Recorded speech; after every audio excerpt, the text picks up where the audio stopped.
Hello students, हर हर Mahadev. UP triple SC की एक बहुत बड़ी नोटिफिकेशन देखने को मिल रही है।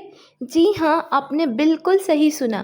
UP triple SC ASO recruitment 2026 की 929 पदों की भर्ती का नोटिफिकेशन जारी हो गया है। जी हाँ, और आज मैं आपको इस वीडियो में कंप्लीट इन्फॉर्मेशन देने वाली हूँ इस वैकेंसी की। ठीक है, इस वैकेंसी में आपकी एलिजिबिलिटी क्या क्या होनी चाहिए, ठीक है, एज लिमिट क्या क्या होनी चाहिए, एजुकेशनल क्वालिफिकेशन क्या क्या होनी चाहिए, इवन मैं पेपर पैटर्न के ऊपर भी डिस्कशन करूँगी। ईच एंड एवरीथिंग मैं आपको बताऊँगी, तो वीडियो को स्किप बिल्कुल नहीं करना है। ठीक है, आपको पूरा का पूरा वीडियो देखना है। ठीक है, और हाँ, आप लोगों से एक छोटी सी रिक्वेस्ट है, हमारे चैनल को लाइक शेयर एंड सब्सक्राइब करना बिल्कुल नहीं भूलिए डियर। अगर मैं आप लोगों के लिए मेहनत कर रही हूँ, ठीक है, तो आप लोगों का भी छोटा सा फ़र्ज़ बनता है कि हमारे चैनल को सब्सक्राइब कर दे। इससे मेरी रिक्वेस्ट ही समझे, इससे मुझे भी मोटिवेशन मिलती रहेगी, ताकि मैं आगे आप लोगों को वीडियो बनाती रहूँ, अपलोड करती रहूँ। ठीक है, तो इससे हमारी छोटी सी रिक्वेस्ट समझिए डियर, प्लीज़ सब्सक्राइब कर दीजिएगा। ठीक है, तो चलिए आगे बढ़ते हैं। ठीक है, अब हम बात करते हैं इस वैकेंसी के बारे में जो आपको स्क्रीन पर दिख रहा है। एएसओ यानी असिस्टेंट स्टैटिस्टिकल ऑफिसर। ठीक है, असिस्टेंट, इसका फुल फॉर्म होता है असिस्टेंट स्टैटिस्टिकल ऑफिसर। ठीक है, मैं इसके बारे में कुछ आपको बता दूं, ये बहुत ही हाईली रिस्पेक्टेड जॉब है। ठीक है, लेवल 6 की जॉब है। जी हाँ, आपने बिल्कुल सही सुना है, ये बहुत ही हाईली रिस्पेक्टेड जॉब है, लेवल 6 की जॉब है। इसका ग्रेड पे भी अच्छा है। ठीक है, अगर आपके पास एजुकेशनल क्वालिफिकेशन है या और भी कुछ मैंडेटरी क्वालिफिकेशन मैं आपको वीडियो में आगे बताऊंगी है, तो आप इस वैकेंसी के लिए एलिजिबल है। ठीक है, तो पूरा वीडियो देखिएगा ताकि आपसे ये वैकेंसी मिस ना हो। ठीक है, तो चलिए हम सबसे पहले बात करते हैं कि इसका एप्लीकेशन फॉर्म स्टार्ट कब से हो रहा है। ठीक है, तो डियर मैं आपको बता दूं, इसका एप्लीकेशन फॉर्म 21 अप्रैल 2026 से स्टार्ट हो रहा है। जी हाँ, बिल्कुल सही सुना, 21 अप्रैल 2026 इसका एप्लीकेशन फॉर्म स्टार्ट हो रहा है। एंड इसका लास्ट डेट मैं आपको बता दूं, इसका लास्ट डेट है 11 मई 2026। ठीक है, इसका लास्ट डेट है। और इसकी जो फ़ीस सबमिट करने की जो लास्ट डेट है, फ़ीस की भी लास्ट डेट है 11 मई 2026। और इसके फॉर्म की करेक्शन की लास्ट डेट मैं आपको बता दूं, करेक्शन की लास्ट डेट है वो है 18 मई 2026। ठीक है, तो आपको सब कुछ पता चल गया। इसका एप्लीकेशन 21 अप्रैल से स्टार्ट हो रहा है, लास्ट डेट है 21 मई से, और इसकी फ़ीस भी डिपॉजिट करने की लास्ट डेट है 21 मई के, एंड करेक्शन डेट कब है, 18 मई को लास्ट डेट है। ठीक है, तो आपको फॉर्म के बारे में पता चल गया। तो चलिए अब कुछ बात कर लेते हैं इसके क्वालिफ़िकेशन की। ठीक है, तो क्वालिफ़िकेशन में मैं सबसे पहले आपको बताऊँगी इसकी एजुकेशनल क्वालिफ़िकेशन क्या क्या रहने वाली है इस वैकेंसी के लिए। ठीक है, तो सबसे पहले हम लोग बात करेंगे एजुकेशनल क्वालिफ़िकेशन। ठीक है, तो आपके पास, अगर मैं एजुकेशनल क्वालिफ़िकेशन की बात करूँ, तो पीजी डिग्री होनी चाहिए। जी हाँ, आपने बिल्कुल सही सुना, आपके पास पोस्ट ग्रेजुएशन डिग्री होनी ही चाहिए। ठीक है, अगर आप ग्रेजुएट हैं तो इस वैकेंसी के लिए एलिजिबल बिल्कुल भी नहीं है। ठीक है, आपके पास स्टैटिस्टिक मैथमेटिकल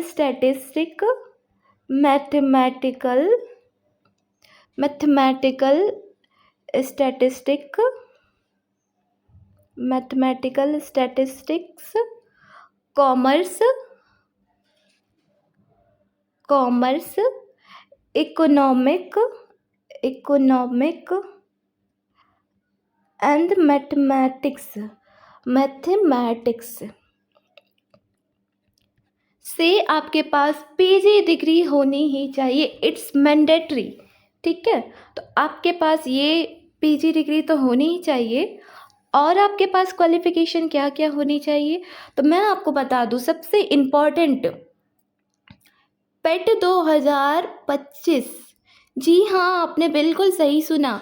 अगर किसी स्टूडेंट ने पेट 2025 का एग्ज़ाम नहीं दिया है, तो वो स्टूडेंट इस वैकेंसी के लिए एलिजिबल नहीं है। जी हाँ, बिल्कुल सही सुना, ठीक है। और डियर मैं आप लोगों को बता दूँ, अगर आपका पेट 2025 का वैलिड स्कोर कार्ड होना चाहिए और स्कोर कार्ड में आपका मार्क्स पॉजिटिव होना चाहिए, नेगेटिव या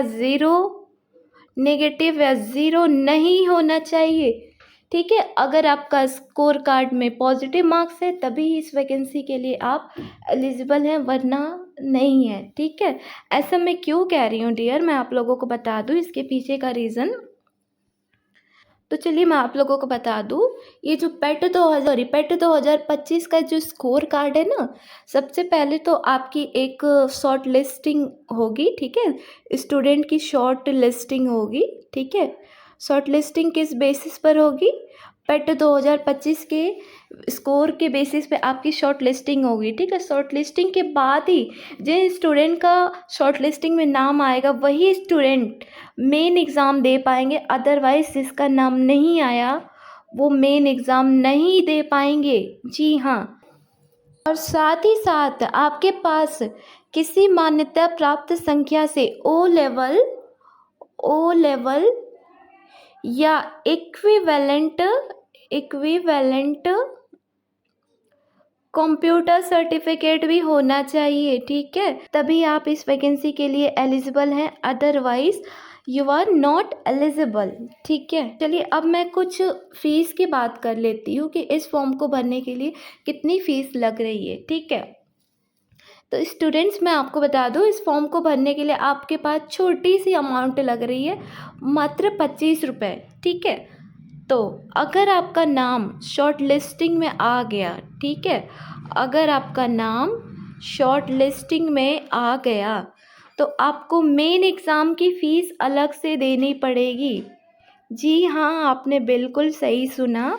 अगर आपका नाम शॉर्ट लिस्टिंग में आ गया तो आपको बाद में मेन एग्ज़ाम की फ़ीस देनी पड़ेगी, ठीक है। फ़िलहाल के लिए फॉर्म भरने के लिए आपको सिर्फ 25 रुपये देना है, ज़्यादा नहीं देना, बहुत ही छोटा अमाउंट है, ठीक है। तो चलिए अब हम बात करते हैं एज लिमिट की, ठीक है। इस वैकेंसी को अप्लाई करने के लिए आपकी एज क्या होनी चाहिए, ठीक है। तो डियर मैं आप लोगों को बता दूं, इस वैकेंसी को अप्लाई करने के लिए आपकी एज 21 से 40 साल के बीच में होनी चाहिए। जी हाँ, बिल्कुल सही सुना, ठीक है।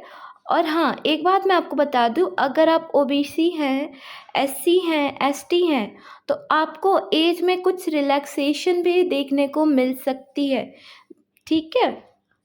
तो एज लिमिट की बात हो गई, ठीक है। तो चलिए अब हम बात करते हैं कुछ एग्ज़ाम पेपर के बारे में। जी हाँ, बिल्कुल सही सुना, पेपर के बारे में बात करते हैं, ठीक है। इसमें आपका जो पेपर होगा उसमें टोटल होंगे 100 क्वेश्चन। क्या बोला मैंने? 100 क्वेश्चन होंगे और कितने मार्क्स के होंगे? 120 मार्क्स के होंगे, ठीक है। और ये जो टोटल 100 क्वेश्चन है ये कहाँ कहाँ से आएंगे, तो पहले मैं आपको ऊपर ऊपर बता दूँ, जो आपका कोर सब्जेक्ट है स्टैटिस्टिक, उससे आएंगे 65 क्वेश्चन। फिर आएगा कंप्यूटर से 15 क्वेश्चन, यूपी जीके से आएगा 20 क्वेश्चन, ठीक है। तो ये रहेगा आपका पेपर पैटर्न, इस तरह का पेपर आपको देखने को मिलेगा। आपका कोर सब्जेक्ट जो भी है स्टैटिस्टिक्स, मैथ्स, इकोनॉमिक्स एंड जो भी है कॉमर्स, उससे आपको टोटल 65 क्वेश्चन मिलेंगे, ठीक है। एंड कंप्यूटर से 15 मिलेंगे एंड यूपी जीके से 20 क्वेश्चन मिलेंगे, ठीक है। और ये बहुत ही अच्छी जॉब है, बहुत ही हाईली रिस्पेक्टेड लेवल 6 की जॉब है, ठीक है। अगर आप एलिजिबल है तो ज़रूर फॉर्म भरें, ठीक है, और अभी से अपनी पढ़ाई स्टार्ट कर दें, ठीक है।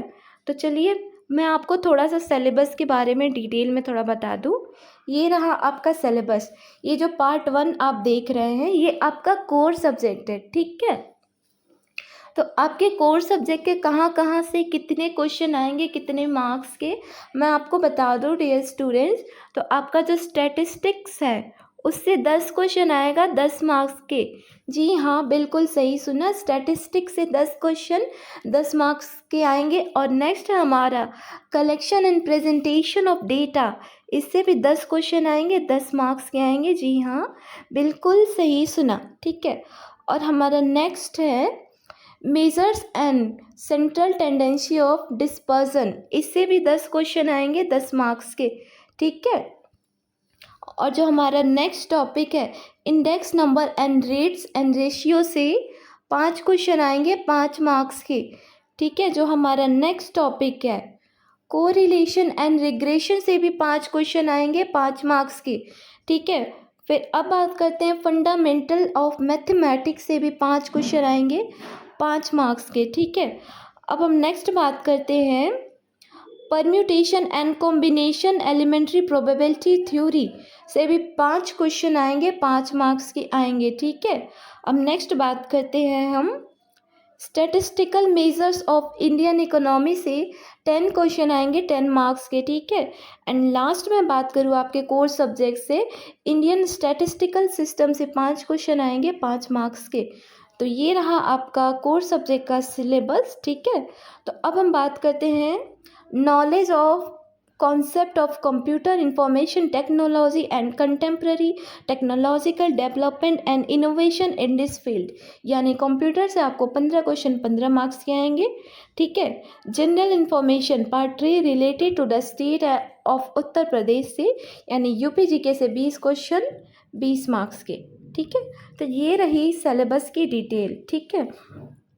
तो डियर स्टूडेंट्स, अगर आपको कोई भी डाउट हो किसी भी टाइप का, ठीक है, तो आपके लिए कमेंट बॉक्स में आप कमेंट कर सकते हैं जाकर, ठीक है। मैं आपके हर एक कमेंट का रिप्लाई दूंगी, ठीक है। आपको कोई भी क्वेरी होगी तो आपको रिप्लाई दूंगी। तो dear, thank you so much हमारी वीडियो को पूरा देखने के लिए। एंड मैं एक छोटी रिक्वेस्ट और करके फिर से करके जा रही हूँ, इस चैनल को सब्सक्राइब करना बिल्कुल नहीं भूलिएगा, ठीक है डियर। हमें सपोर्ट कीजिएगा। Thank you so much.